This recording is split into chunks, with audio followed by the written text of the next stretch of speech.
ramen and cold naengmyeon to blow away the heat. A meat lover here, pork, beef, chicken, I like them all. Did you know that bulgogi is listed in the English dictionary? There's also the famous chimek, chicken and beer, which is the best combo for a night out with friends. Surrounded by the sea on 3 sides, Korea has a great selection of seafood, from raw fish to piping hot seafood soups. It's mouth-watering just talking about it. The 2 pillars of Korean condiments, gochujang and soy sauce. Ooh, what do you prefer? Gochujang. I like anything made with gochujang. In general, Koreans love spicy food. I prefer the soy sauce base. There's something about the salty and sweet that hits the right spot.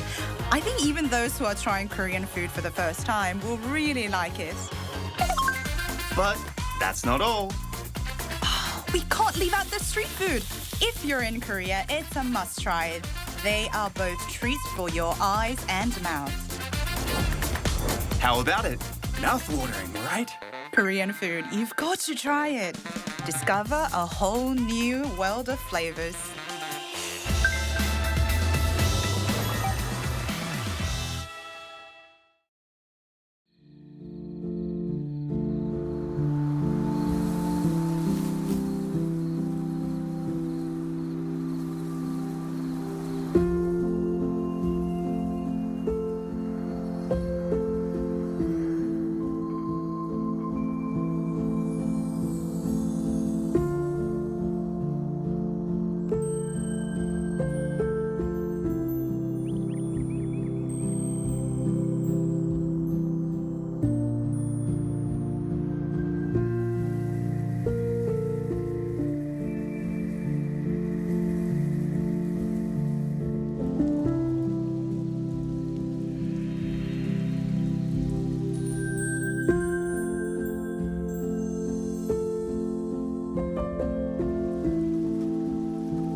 여러분 반갑습니다. I'm Kwon So-hwa and this is K-Culture Dive. Join us in taking a deep dive into the heart of Korean culture, from K-entertainment to AI news. And for our K-food segment today, we get a taste of K-sauces. And with that, let's dive in. Joining us on today's show is my co-host Bella Kim. Hello, Bella. Hi, Soa, and hello to everyone joining us today on K-Culture Dive. I'm Bella Kim, back again to co-host and fill you all in with some exciting K-entertainment news.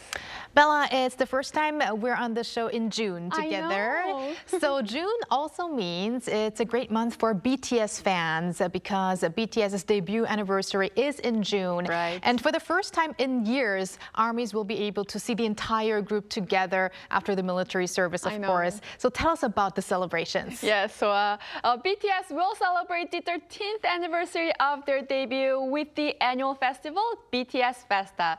According to Big Hit Music, this year's title is 13 BTS, symbolizing a new chapter shared by BTS and their global fan base, ARMYs. So tell us more about what the ARMY can expect during this festa. Well, the festival will officially begin on June 4th with the release of a family-themed group photo, followed by a performance video for Hooligan, a track from their latest album, Arirang, on June 5th. The highlight of this year's celebration will be BTS's upcoming Arirang World Tour concert, set to take place on June 12th and 13th at Busan Asiad Main Stadium. Fans can also look forward to the new episodes of the group's variety content series Run BTS 2.0 and the official digital release of Come Over, a track previously available only on the deluxe LP edition of Arirang. Some exciting weeks ahead for BTS fans. right. And we're now going to talk about a boy group that actually had their 11th anniversary just a while ago. So we're talking about 17, as they have once again proven their global popularity. 17 ranked highest among all K-pop artists on the Billboard's 2026 mid-year Top Tours chart. The group placed 7th on the chart after attracting about 574,000 fans across 25 shows, generating $88 million in ticket revenue. 17 also ranked 9th on the top ticket sales chart, once again marking the highest position among all K-pop acts.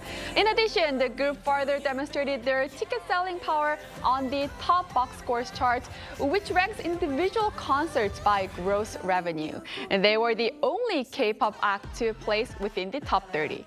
17's world tour ran for about 7 months from September of last year to April and attracted more than 900,000 online and in-person viewers. The group will continue to meet with their fans later this month at their 10th official fan meeting, 17 in Carrotland, scheduled for June 20th and 21st at Incheon Asiad Main Stadium.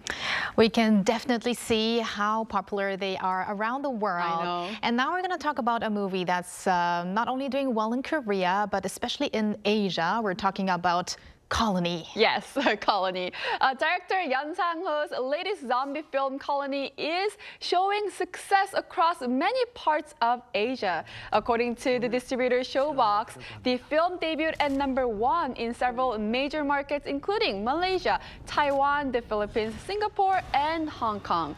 It even recorded as one of the highest gross Korean films in some countries, such as Malaysia and the Philippines. Colony was released on May 21st here in Korea and recorded the biggest opening day performance among all films released this year. It also surpassed its break-even point within just 10 days of its release and still holds the #1 spot at the Korean box office in its 3rd week of release. Colony follows survivors trapped inside a quarantine building during a mysterious outbreak as they fight against rapidly evolving infected creatures. The film marks Yeon Sang-ho's 3rd zombie film, following Train to Busan and Peninsula. All right, please keep us updated with those box office numbers, Bella, and thank you for those updates. Yes, I'll stick around. And now, time to head over to our AI anchor, Arirang, for more on the culture front. Arirang. Thanks, Swa. Here's your AI guide to the latest cultural headlines from Korea. Let's begin with our top story. The government has named 20 premier wellness tourism destinations across Korea, recognized for their distinguished healing-focused travel programs. This comes as part of efforts to strengthen Korea's wellness tourism sector. The list includes Saiwon in Daegu, Awon Hanok Stay in Wonju, which is famous for BTS photo shoots and video productions, as well as We Hotel Jeju, operated by the Halla Medical Foundation. The Ministry of Culture, Sports and Tourism will provide up to 50 million won, or roughly $33,000 in support to each selected destination to boost program competitiveness.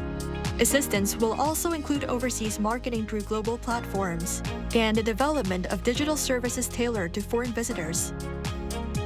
South Korea posted record achievements across the culture, content, and tourism sectors during the first year of the Lee administration.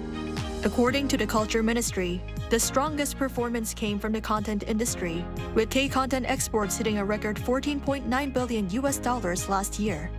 The tourism sector also delivered record results, with inbound arrivals rising to an all-time high of nearly 19 million visitors. At home, the national leisure satisfaction rate rose to a record high 64% after the government's Culture Day program was expanded from a monthly event to a weekly initiative. Meanwhile, the National Museum of Korea welcomed more than 6.5 million visitors last year, ranking among the world's 3 most visited museums by annual attendance. The number of visitors to South Korea's royal palaces and tombs reached a record high last year. The Korea Heritage Service says the combined attendance at the country's palaces and royal tombs totaled about 17.8 million, the highest figure on record, driven by the popularity of heritage tourism programs such as the Royal Culture Festivals and the Moonlight Palace Tours. Foreign visitors accounted for more than 4.2 million of the total, marking a roughly 7-fold increase from 2022. That's all from me. Turning now to a quick look at more K-culture stories making headlines today.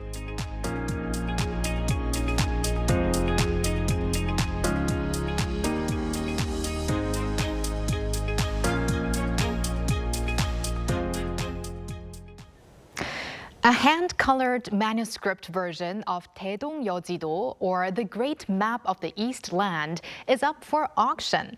It marks the first time a state-registered cultural heritage item is going under the hammer. Cha Yun-kyung reports. A large map is drawing attention at the lobby of Seoul auction. It is a hand-colored manuscript copy of the Daedong-yeojido, the iconic map created by cartographer Kim Jong-ho in 1861. Consisting of 22 foldable sections, the copy, made during the late Joseon dynasty, was designed for portability. One of its most distinctive features is the depiction of Dokdo Island, which is rarely found in woodblock printed editions of the map. One of the most notable features of this work is the depiction of Dokdo Island. It carries significant historical and geographical value. The work, which is registered as a state-designated cultural heritage item, had been held by the Research Institute for Korean Studies for some 70 years before being put up for auction. Its estimated value stands at around 2 billion won, or approximately $1.3 million.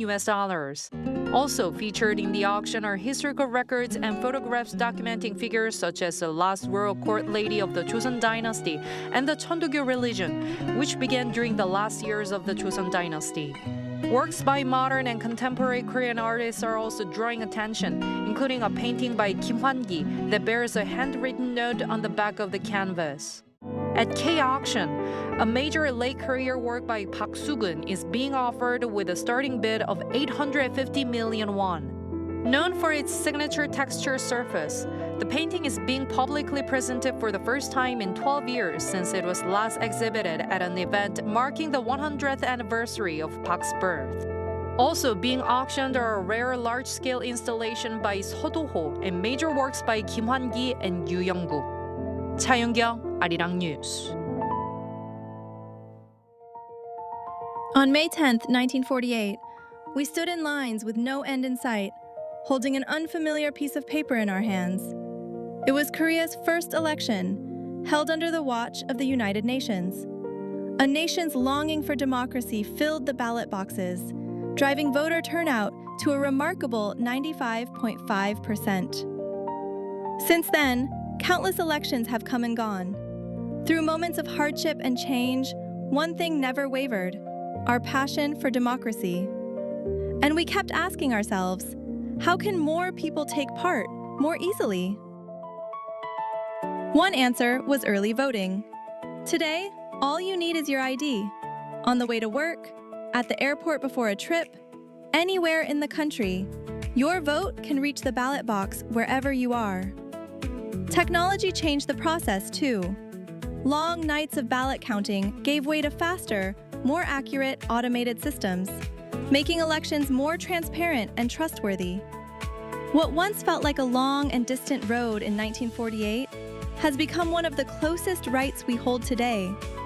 The process may be simpler now, but the weight of the vote has never changed.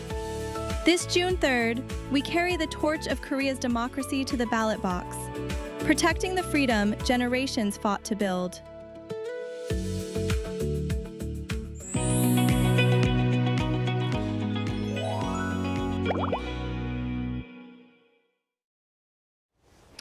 The popularity of K-food is now expanding into the sauce market as well. Last year, K-sauce exports surpassed $400 million for the first time ever, reaching a record high. And it's not just spicy sauces like gochujang or buldak sauce that are gaining popularity, right, Bella? Right. A lot of the sauce, which is like traditional Korean fermented sauces, are also gaining a lot of interest as well, like 간장, which is soy sauce, and doenjang, which is a soybean paste. Right. I mean, who would have thought years ago that foreigners would eat doenjang-based food and that they would actually enjoy that so much. So let's dive deeper into K-sauces, and we're going to do that with our cooking content creator, Matthew, back in the studio. Welcome back, Matthew. Hi, Matthew. 안녕하세요. 안녕하세요. Been a long time, right? Did you miss me? Of course we did. And as always, you're back in the Korean traditional hanbok, going to talk about Korean food, and K-sauces is the topic today. So the first question would be, what do you personally think are the representative K-sauces?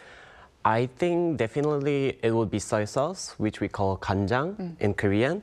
And then there's a doenjang, gochujang, and 쌈장, which is the mix of gochujang and doenjang. And then you season it with more, it can be honey, and then we put peanuts inside. But these days, buldak sauce become very like a K sauce. So like around the world, people just think it's like one of the Korean traditional seasonings. Yeah, it goes very trend these days. Right. Now, all of the ones that you mentioned at the beginning are actually meju-based sauces, because those are the soybean paste blocks that are used in these sauces. And the last one that also Bella mentioned, buldak sauce, is more the modern type of Korean sauce. Right. Right. So now we want to talk about your experience with K-sauces, Matthew. What was the very first K-sauce you've tried ever? And was there a sauce that you tried and you're like, oh my gosh, this goes with everything? I think it was soy sauce at first, because it actually goes well with all the Korean or other Asian foods. But even if you go abroad, like to States or even Europe, we have a lot of meat dishes that the soy sauce goes very well with. So if you come to Korea, like the Korean 간장 soy sauce, it's like in everything. We put in soups or like marinades or stir-fried side dishes. So if I pick one, I think it's 간장, because it goes well with everything. Among those, Bella, what is your favorite pick among the traditional Korean sauces? Oh, traditional? I would say gochujang, because I think everyone, all the K-culture dive viewers even know that my favorite food is tteokbokki now. So I like spicy stuff. So gochujang has to be my favorite one. That's very Gochujang is very interesting, nice. because my favorite one among those is doenjang. So we've got 간장, doenjang, and gochujang. Yay!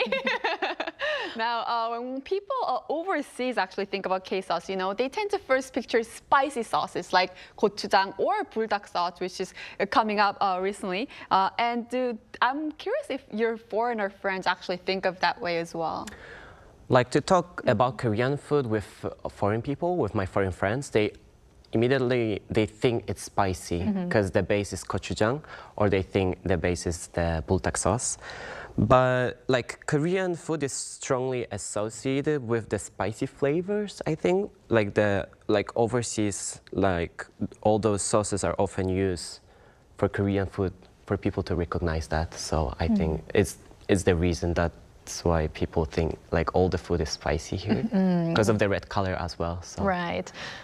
So let's go further into that buldak sauce. So why do you think it has become so popular? I mean, it's, as you said, it's kind of the hot sauce of Korea overseas. So what's behind this big trend?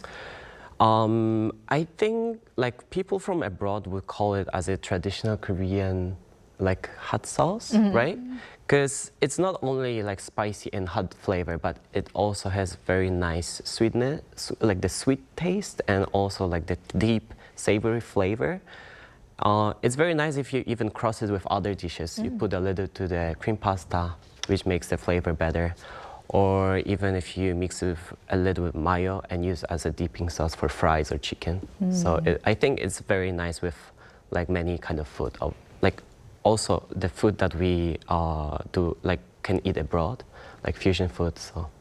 I think it's interesting that you mentioned that foreigners kind of see it as the traditional Korean sauce, although we've got much more traditional sauces. Buldak sauce has become more the modern type of Korean sauce, especially because much of that sauce went viral online. Also, many foreign celebrities tasting the sauce as well, right? I think because of the challenges on social media and also like even the buldak sauce itself goes very popular and being a trend these days all around the world. And I was checking the news, like the recent news these days of the sales for the Korean buldak sauce. And it says that buldak sauce overseas sales increasing nearly 6-fold over the past 5 years. In fact, more than 70% of its total sales now come from the international markets. Right. So I think it's very popular. It's more popular for foreign people than for us living in Korea, I think. That is impressive. That's funny, That's very impressive. Also, they are a lot of those buldak sauces abroad and the buldak ramyeon are tailored to those different countries because they have the different flavors of spiciness. And you know, some countries people like spicy food more than others. That's why they also have that different level of spiciness. And I think so, the reason why buldak sauce is also famous is because it's not just spice, but it's really delicious spicy, and it gives that kick of spicy and also like the mouth-watering taste. So I think it goes definitely well with everything. Now we want to talk about your content, Matthew. So you do work as a cooking content creator. In your YouTube, I saw you use some of the Korean traditional sauces like gochujang and doenjang, and you recently uploaded a video of you making spinach doenjangjjigae, right? Using doenjang. So I saw that as well. And do you have any favorite kind of K-sauce combinations that you really like? I think one of my favorite K-sauces is gochujang, because you can use it, like I like the very like savory and then sweetness and like the spicy balance in between of all that flavors.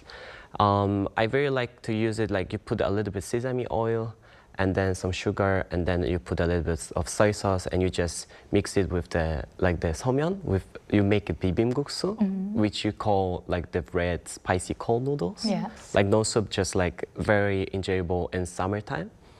But also, I think I like those like the recent recipes like green onion salt, which you can use for all kind of meat, or you can use for the Korean stew, which we call jjigae. Or even with like some chicken, because we like in Korea, if we eat roast chicken, we usually like dip it with a little bit of salt, and if you use in that time the green onion salt, it makes the very like the flavor, it's more rich. And the freshness that the green onion brings to that, I think it's very nice. Wow, nice recommendation, Yes. Matthew. And speaking of rich flavor, let's talk about the rich flavor of doenjang. That's a flavor that's very familiar to Koreans. And I actually just had gangdoenjang 덮밥 for lunch, which is like kind of the strong version of doenjang mixed with some rice. And I think that aroma might be a little unfamiliar to foreigners the first time they try it. So what was your first impression of doenjang, and is there maybe a good starter point for beginners? So the fermented aroma was definitely like felt kind of strong at first, but like once I tried it and I got it explained from my friends when we go to the 고깃집, usually like fry samgyeopsal and eat doenjangjjigae. We put there like the zucchini and onions or potatoes. After you get used to it, you try it and you know what you're eating, I think it's very enjoyable. And actually, I like the thing that is good for your digestion, because probiotics, right? But like the flavor is very balanced because it's actually like the fermented food. So I think it works good for your health too. But like, I would recommend like the starter for doenjang. I would recommend doenjang-jjigae, which we like can enjoy. Even we can cook at home very easily. We just need some zucchini, potato, onion, and then we usually use the anchovy broth, or we put some kelp, which make the flavor very deep and rich. So I think it's like soul food, like comforting food for us.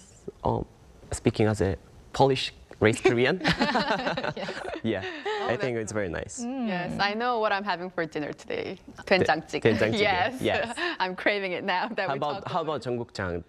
I like 청국장 too. Yes, but it's 청국장. really hard to make, right?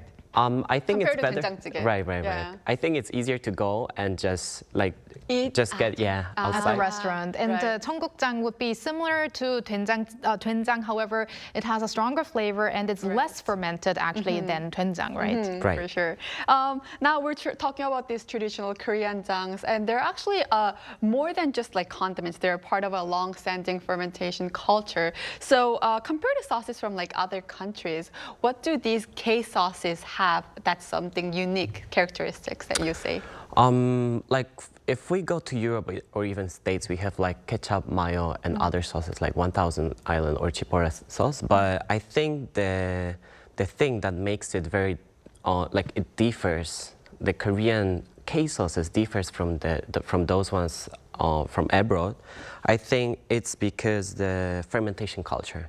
Like in Korea, we make everything like fermented, like sauce, like 간장, 된장, 고추장. We make it and we just leave it to ferment for like a couple of weeks or even years. Like kimchi, if we use like the kimchi 냉장고, kimchi fridge, we can, like the kimchi tastes better when it's fermented like after 1 year when we go to our 할머니 집. Not my harmony. But She's grandmothers, Polish. Yeah. But like Korean, I think it's the biggest thing that they make everything fermented, which brings the very deep and complex flavors to and it develops over time. But like, I think it makes it very difficult to replace with just regular seasoning we use in Europe or States. Now, Matthew, what's also very interesting is that many foreigners, they use Korean sauces not only for Korean food, but also have these unique combinations like Fusion with food. pasta or with sandwiches. Tell us more about those combinations. I think like one of those tasty recipes I tried, I think it's gochujang pasta, gochujang cream pasta.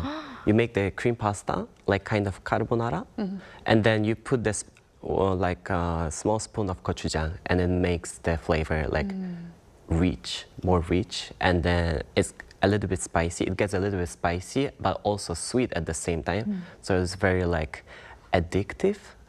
Yeah.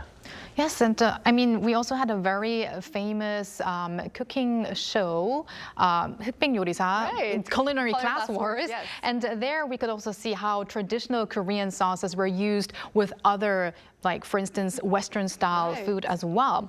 Now, before we let you go, Matthew, would there be one food sauce recipe, an easy one for us and our viewers to try out? I think like I'm thinking of two for now. I think everyone should try just mixing gochujang, a little of soy sauce, sesame oil and sugar, and then toss in the boiled noodles and just enjoy the bibimbap. You can put some cucumber in that and boiled egg. But also, if you want something simple, I think buldak sauce. Just mix it with a little bit of, like, I think half and half of buldak sauce and mayo, and just use it as a dipping sauce for barbecue meat, chicken, or French fries. And speaking of buldak sauce, I just had buldak sauce with ketchup yesterday, so you should give that a try if you guys haven't yet. It tastes delicious. What did you eat that with? It's a weird combination, but with a toast. Toast, okay. Yes, like an egg, a ham, like a bread toast. It was delicious. I think you're more Western than I am. Wow, guys, so many things to try out this evening. Well, thank you very much, Matthew, for joining us today and for giving us a taste of the growing popularity of K-sauces around the world. Thank you. Thank you. And thank you, Bella, as always. We're going to have you back here very soon. Yes, I'll see you soon. Thanks for watching and your interest in everything K-culture. Keep diving.